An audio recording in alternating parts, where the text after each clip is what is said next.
Le ministre de la Fonction publique a instruit le directeur général de la Fonction publique d'organiser la seconde phase du recensement des agents de l'État retardataires. Précision et détails dans ce reportage d'Andy Neltungi et Gérard Magnagna.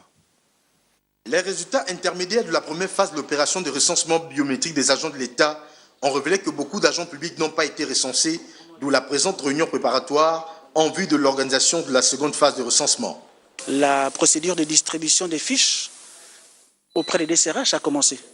La communication se poursuit progressivement avec la sortie de ce communiqué qui ne vient qu'entériner ce qui se faisait déjà, de sorte que les agents qui sont concernés pourraient se rapprocher des DCRH, se faire identifier, récupérer la fiche individuelle, la remplir comme ça a été au cours de la première phase. Les équipes du ministère de la Fonction publique ont prévu une cinquantaine de kits enrôleurs et entendent mettre en place un dispositif particulier pour réduire le nombre des agents dans les salles d'enrôlement. Il y aura un mécanisme qui sera examiné, mis en place avec les secrétaires généraux et les DCRH, de sorte que nous puissions avoir deux salles.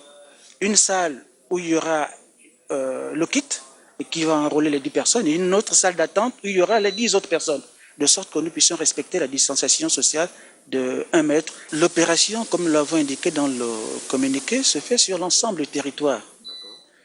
Mais il est phasé, le déploiement, en ce sens que la première partie va concerner déjà le retrait des fiches, la distribution de celles-ci et le remplissage.